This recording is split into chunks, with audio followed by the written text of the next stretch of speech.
Hello guys, welcome back to my YouTube channel. Hello mga kakas. And today I'm going to share my own recipe of Ginataang Alimasag.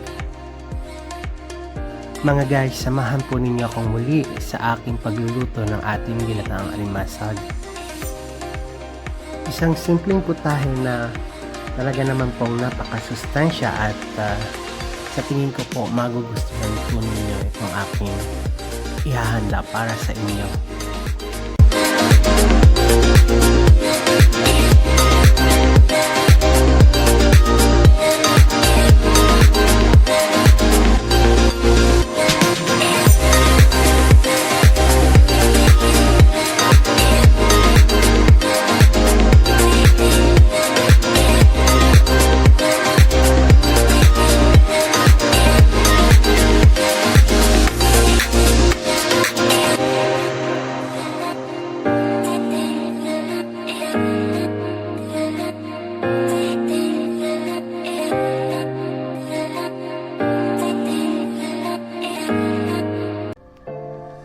In here are the ingredients of our Ginataang Alimasag.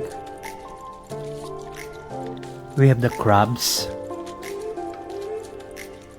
red or green chili, the minced ginger, onion leaves, salt and pepper to taste, sliced onions, minced garlic, Pechay,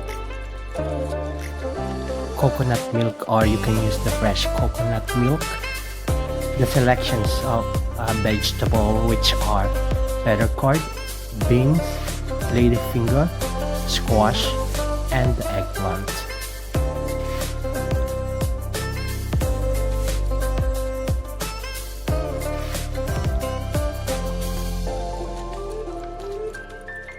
And now let's start the method of cooking our Ginataang Alimasag. Prepare an empty casserole with oil. It is better to use an olive oil if you have it. At least it's more healthier. Then saute garlic and onions on it.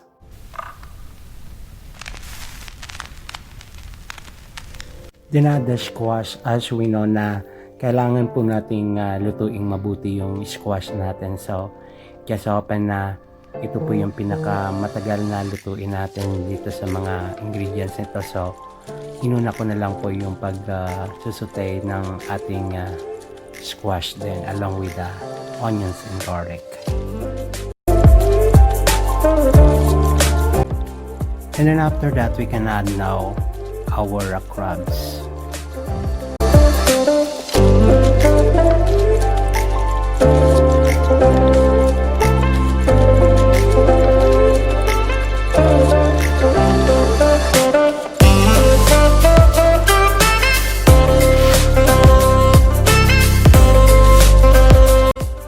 Sprinkle some pepper and salt to taste.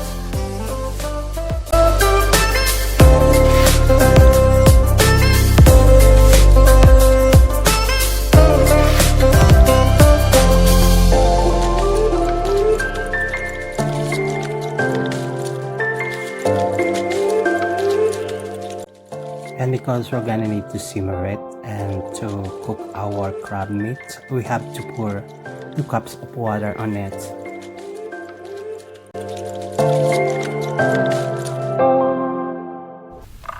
Keep the fire in medium-high heat.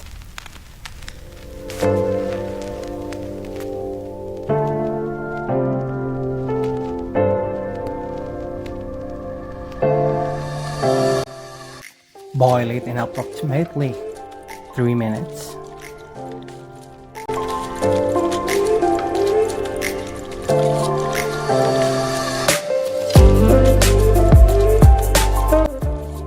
Then add our coconut milk. And if you want a more creamier taste of our Ginataang Alimasag, you can use also as freshly squeezed coconut milk para mas makrema po yung ating Ginataang Alimasag. Now we can start adding some of our ingredients like the okra or lady's finger, the beans or the sitaw, the chilies,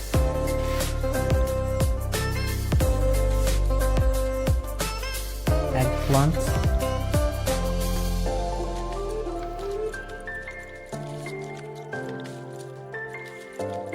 the bitter gourd or the ampalaya. Mas maraming vegetables, mas healthier ang ating putahe na to.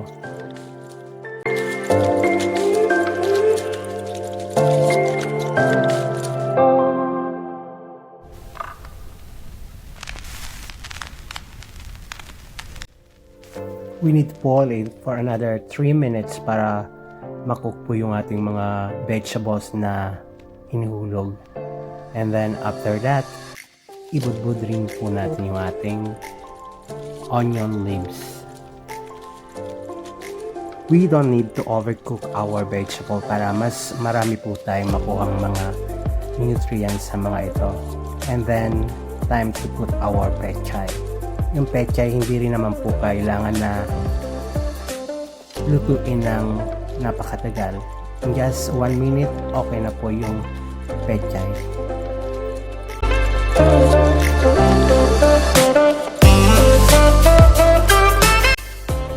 And then, there you go mga katas. I think our Ginataang Alimasag is already ready to serve. And I hope you like this video, and if you haven't subscribed yet on my YouTube channel, don't hesitate to subscribe, hit the notification bell to update you for all my vlogs in the future. Bon appetit mga katas, and always keep yourself safe. Don't forget to comment, like and share. God bless everyone. See you around. Goodbye mga katas.